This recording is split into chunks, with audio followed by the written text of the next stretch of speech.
Bismillahirrahmanirrahim. Assalamualaikum warahmatullahi wabarakatuh. Alhamdulillahi rabbil alamin. Wassalatu wassalamu ala rasulillahil karim wa ala alihi wa sahbihi ajma'in wa ba'd. Saudara-saudariku, kita sangat bersyukur pada Allah subhanahu wa ta'ala diberikan kesempatan untuk mengoptimalkan ibadah di bulan Ramadan. Tentu kita berharap seluruh rangkaian ibadah yang telah ditunaikan berkenan diterima oleh Allah Subhanahu wa Ta'ala dengan penerimaan terbaik, insya Allah.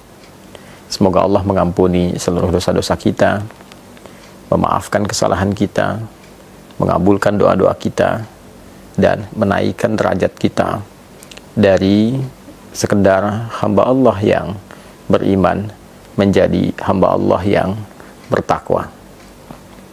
Saudara-saudariku, alhamdulillah setelah kita menuntaskan siam Ramadan, kita memasuki bulan baru di tanggal yang baru, dan tentunya dengan rangkaian-rangkaian ibadah sunnah khususnya yang menyertai dan tidak ditemukan di waktu-waktu yang lain. Syawal adalah bulan spesial. Saat hari pertamanya, selain melepaskan kita dengan rangkaian ibadah Ramadan, juga menghadirkan rangkaian ibadah sunnah-sunnah yang hanya ditunaikan di waktu itu saja.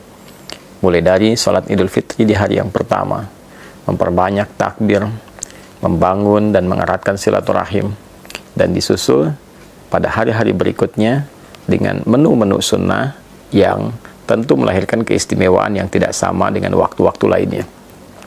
Alhamdulillah, ada satu informasi penting yang disampaikan oleh sahabat Abu Ayyub Al-Ansari radhiyallahu ta'ala anhu, yang informasi ini dirangkum oleh Imam Muslim rahimahullah dalam kitab beliau Sahih Muslim nomor hadis 1164. Informasi ini bersambung hingga ke Rasulullah SAW saat beliau bersabda, "Man shama Ramadana wa atba'ahu sittan bin Syawal faka'annama yasumud dahra."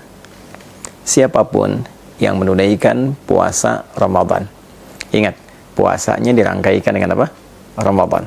Man shama Ramadana. Siapapun yang menunaikan puasa Ramadan, thumma atba'ahu sittan bin Syawal, lalu diikuti dengan menunaikan puasa sunnah di bulan Syawal sebanyak 6 hari. Nah, 6 hari ini bisa dilakukan berturut-turut.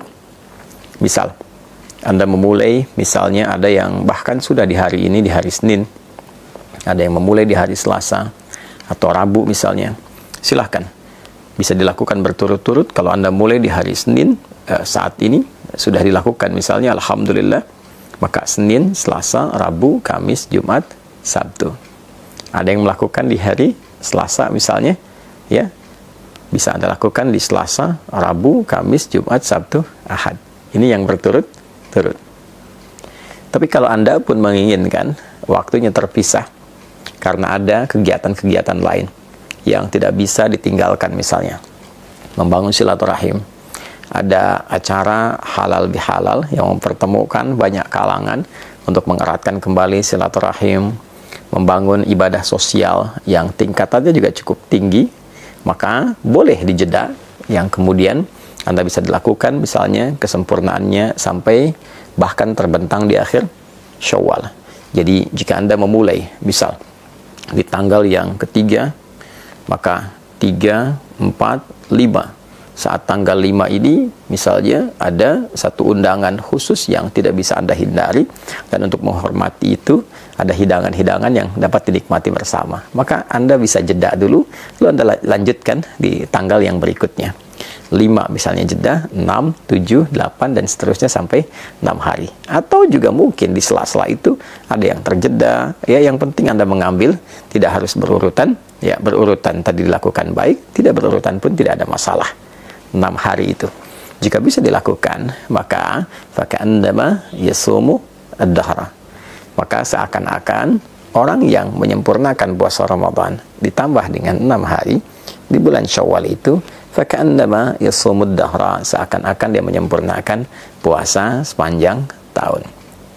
Ada sebagian ulama yang melogikakan dengan menghitung, dengan pendekatan jika kita menunaikan puasa di bulan Ramadan selama sebulan, baik 29 ataupun 30 hari, dikalikan setiap harinya 10 kebaikan. Dasar hukum 10 itu bisa diambil misalnya di Al-Quran surah yang ke-6 Al-An'am ayat 160, man jaa'a bil hasanati falahu asyru amthaliha, siapapun yang menunaikan perbuatan baik yang bernilai ibadah, maka dia mendapatkan padanan pahala. Setiap ibadah itu setidaknya 10 kebaikan. Ini ya. Jadi kalau satu pekerjaan baik, nilainya paling sederhananya, paling kecilnya ada 10, maka dikalikan dengan 10 itu.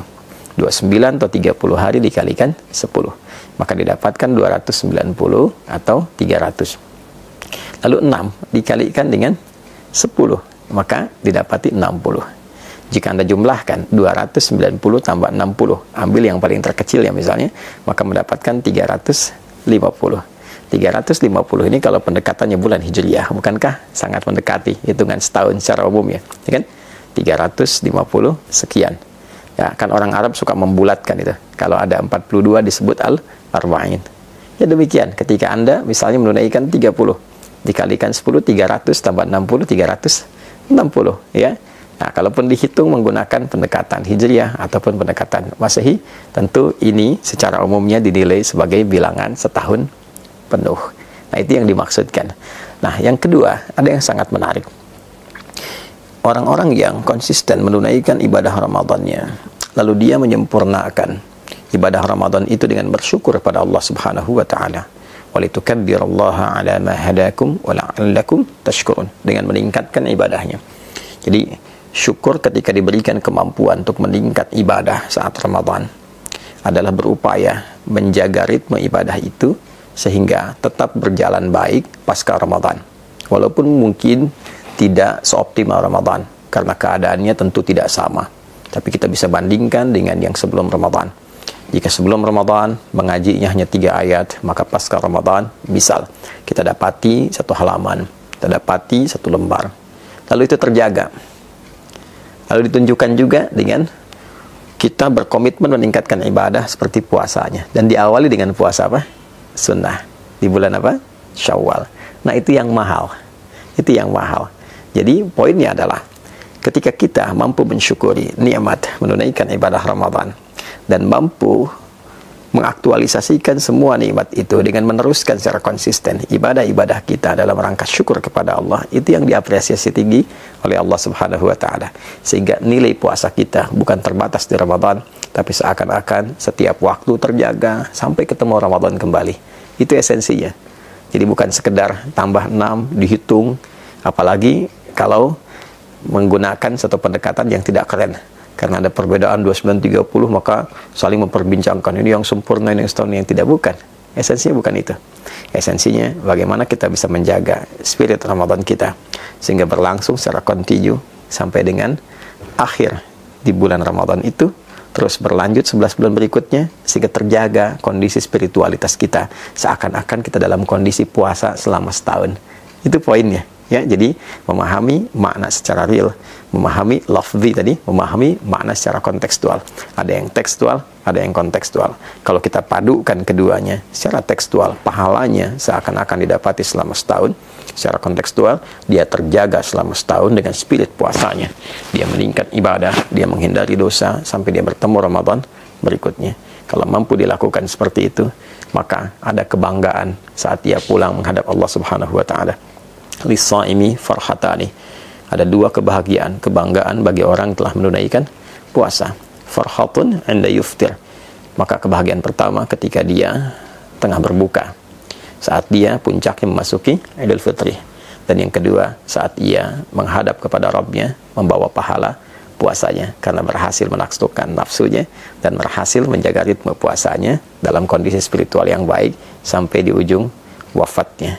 Semoga kita semua digolongkan pada golongan-golongan terbaik yang mampu menjaga ritme ibadah kita pasca Ramadan, meningkatkan kemampuan terbaik kita dalam mengabdi kepada Allah dimulai di bulan Syawal ini, dan insya Allah wafat dalam keadaan husnul khatimah. Adi Hidayat. Assalamualaikum warahmatullahi wabarakatuh.